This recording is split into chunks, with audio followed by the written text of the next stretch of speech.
You say that Bolton's indictment is like Comey's and James's because it's about revenge. But then you say that's where the similarities end. So why is this indictment different? No, that's exactly right. That's exactly my view, which is, yes, this case would not have been brought but for Trump's revenge, because we know the Biden Justice Department declined to bring this case, quite likely to avoid burning the means and methods through which they extracted the Iranian intelligence, which is a valid governmental concern. And I'm sure Iran, once that this leaked in August after the search warrant, has changed its method and probably made it more difficult for us to obtain those materials. But having said that, what we have now is, Bolton insisting that this is, purely revenge. That's clearly not the case if you read the indictment. Keep in mind that in the Comey case, seasoned senior prosecutors who were later forced to resign told the Justice Department that there was insufficient evidence to pursue the case. In the James case, senior prosecutors in the Eastern District advised that they didn't even go to insufficient evidence. They said there's no case.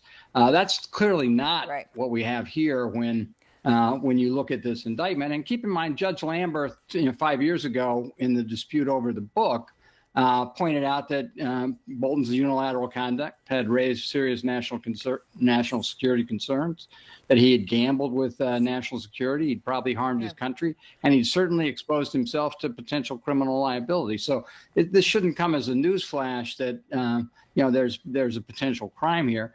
2 federal judges, magistrate judges, issued search warrants where the probable cause standard that was used by the grand jury today was met, and they issued search warrants, and the materials that were taken are consequential and highly consequential, because the most important paragraph in the indictment to me is the paragraph that makes plain not a single one of the documents used in the book or in the pre-review process is a basis for any of the charges. All these charges are based on newly found evidence. So I think that echoes the seriousness of this, and it certainly undermines the political arguments that Bolton would like to make. All right. And Bolton, of course, though, in his statement tonight is making exactly that argument, right? He's saying, making it about his book, right? As you point out, the charges in here are about things that weren't in the book, but he's saying it's about his book. His book was approved and by appropriate, experienced career officials. Says the FBI was made aware of the hack, right? Doesn't address the fact that he didn't talk about the Iran part. And says, though, the core part, in 4 years of the prior administration, after these reviews, no charges were ever made. Then came Trump, too, who embodies what Joseph Stalin's head of secret police once said: you show me the man and I'll show you the crime. So he's making that defense. And look, even today, when Trump said he didn't know about it, whether he did or didn't, who knows, Ty, but, he said he didn't. But then he goes on to say, I think he's a bad guy. I think he's a bad person. I think he's a bad person. He says it again and again and again. Does that become something that can save Bolton? Doesn't really save him. Trump knows it's wrong. He's been counseled about this. The judges in the civil cases and criminal cases over the years when he was out of office made it plain that he wasn't supposed to do that. His lawyers undoubtedly told him. Todd Blanche has probably told him that several times. But it's not going to derail the prosecution. It may result in a protective order of sorts, or it may result in a limiting instruction to the jury. But it won't save him. And this judge is a very seasoned judge. He's been on the bench for over a decade. U.S. District Judge Theodore Chang, right? You know him. Yeah, so I'm very familiar with that district. That's the district in which I was a prosecutor, and very familiar with the judges in that district. He's very highly regarded. He also will know more about the law on this and the classification issues than most of the other lawyers in the courtroom, because he held very senior positions at the Department of Homeland Security in their legal apparatus, for over 5 years. He's very experienced and highly knowledgeable, a former prosecutor. I'm sure the president will take no comfort in the fact that he worked at Wilmer Cutler, Bob Mueller's old firm, or that he's on the Harvard Board of Overseers. That may give him a little bit of adjective. But this is a very serious, nonpartisan judge who will do an excellent job of managing what will be a challenging case. All right, Ty, thank you very much. And Ryan Goodman and Xochitl Hinojosa are with me now. So, Ryan, I know much of what Ty says echoes some of your thoughts. I know you believe, Bolton might even have to plead guilty. Yes. So I once did a study on all Espionage Act cases that have been brought. Yep. I'd say first, many people have been charged and prosecuted successfully for far less than what has been alleged against Mr. Bolton. And second, very senior people, including the former director of Central Intelligence, John Deutsch, was charged for having just a computer at his home, and he put all the classified materials on the computer. That was it.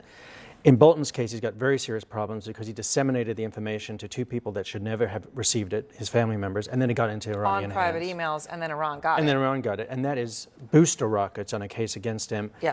When senior people have been charged with the Espionage Act and they have pled guilty, they've gotten light sentences. If they don't plead guilty, that might not be the case. So I think that might be the route that he ends up having to choose at the end of the day. Right. Although, of course, he's making the argument about Joseph Stalin, right? You give me the man, I'll give you the crime. So to the point, though, on page 6, paragraph 14, this is the part when I read it sort of stopped me in my tracks. When they allege a cyber actor believed to be associated with Iran hacked Bolton's personal email account and gained unauthorized access to the classified information.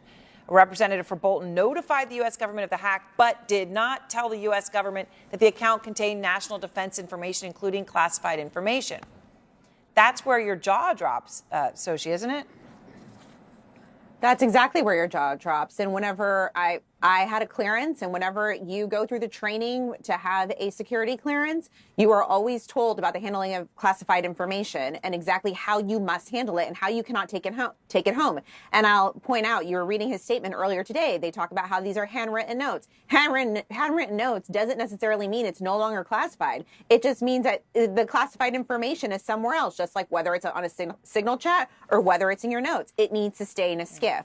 And so this is the worst case scenario for the intelligence community. The intelligence community often fears of leaks. They often fear of spills.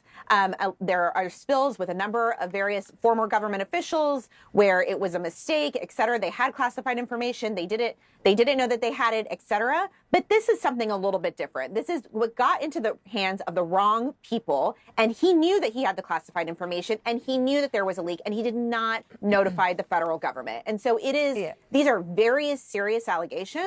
I think that the indictment just says that. So, Ryan, okay, here's the thing, though. Then I look at the back of the indictment. First thing I did was not even read the indictment, because this is the world we're in. The first thing I did was go and see who were the people who signed it, which, by the way, ordinarily is not something that I would go look at first. But now I do. Who's going to be the prosecutor? And these are career people that have a lot of experience, okay? So this is not Lindsay Halligan. Right. As we saw in the other two cases. But the other two cases exist, and Lindsay Halligan is doing them in the first case she's ever prosecuted. When Bolton makes the point about Stalin, and Trump comes out today and just talks about what a bad guy Bolton is and how great this is, what does that do to justice? So I think to justice as a whole, it impugns the credibility of the Justice Department. And I've got to imagine the people who are the signatures on that indictment don't like what's happening elsewhere, because it really undermines their ability to bring cases forthrightly that are strong cases. And I do disagree with Ty on one issue, which is I do think Bolton now has actually something in his quiver, which is he can say, oh, I'm just like these other cases because Mr. Trump has been retaliating against me rhetorically for years. And which now is he finally true, got which me. He has been, right? He says he's a bad guy and a terrible guy. I mean, look, the 3 times in one comment today. Absolutely. But with Letitia James and James Comey, they can also say, and the case against me is really bogus and weak and would never be brought. Mr. Bolton does not have that. So if President Trump had instead been silent all this time, Bolton wouldn't even have that possibility of a defense. So, can you address one thing, though, because I know you know a lot of people in justice and you spend a lot of time there. The case that Bolton's trying to make, which is that this is political because Biden was looking into it and they didn't bring charges then, and that proves that this is all political. How do you see that?